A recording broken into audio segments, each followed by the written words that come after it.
ভালো ফলন পাওয়ায় লক্ষ্মীপুরে সয়াবিন চাষে পরিধি বাড়ছে। চরের জমিতে অন্যান্য ফসলের আবাদ কমিয়ে সয়াবিন চাষ করছে কৃষক। ফলে দেশে উৎপাদিত সয়াবিনের ৮০% হচ্ছে এই জেলায়। ফলন ভালো হলেও কাঙ্ক্ষিত দাম না পাওয়ায় হতাশ অনেকে। রামগতি, কমলনগর, রায়পুর সদর উপজেলা সহ লক্ষ্মীপুরের বিস্তীর্ণ চর জুড়ে সয়াবিনের আবাদ। ফসল তুলতে ব্যস্ত কৃষক, পাশাপাশি চলছে মাড়াইয়ের কাজও।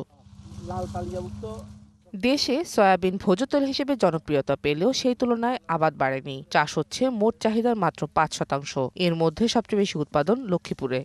এককের মধ্যে ২৮.৫ মন হয়েছে, আর ২ একর হয়েছে নিতেছি। ফলন ভালো হওয়ার কারণে আমরা সয়াবিনের দরও পাইছি। কম উৎপাদন খরচ ও লাভ বেশি হওয়ায় সয়াবিন চাষে আগ্রহ বেড়েছে অনেকের। এবছর লক্ষ্মীপুরে আবাদ হয়েছে ৩৯,৬৪০ হেক্টর জমিতে। অনুকূল আবহাওয়ায় ফলন ভালো, তবে দাম নিয়ে সন্তুষ্ট নয় কৃষক। টানা বৃষ্টি না হওয়াতে এই বছরের সয়াবিন আমাদের এই আবহাওয়ার কারণে অনেক ভালো হয়েছে। ফলন ভালো হলে কি হবে, গত বছরের মতোই আর কি, একই দাম, ন্যায্য মূল্য পাওয়া যাচ্ছে না আর কি। এইখানে যদি এই সোয়াবিনকে কেন্দ্র করে যদি একটি শিল্প কলকারখানা হয়, তাইলে আসলে এই এলাকার বেকারত্বটা অনেকটা দূরত্ব হইব। ওয়ালটন ফ্রিজ কিনে অনেকের মতো আপনিও হয়ে যেতে পারেন মিলেনিয়াল। সেরা পণ্যের সেরা অফার। বর্তমানে হেক্টর প্রতি সয়াবিন উৎপাদন ২ মেট্রিক টন। আবাদ বাড়াতে বিভিন্ন উদ্যোগ নিচ্ছে কৃষি বিভাগ। যদি আমরা শিল্প কারখানা বা শিল্প ক্ষেত্রে যদি একে ব্যবহার করার সুযোগ থাকে, তাহলে হয়তো আমাদের আমদানি নির্ভরটা কমে আসবে।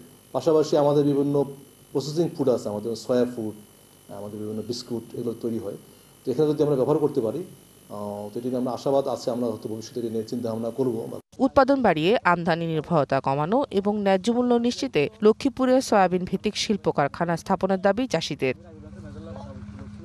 DBC news desk.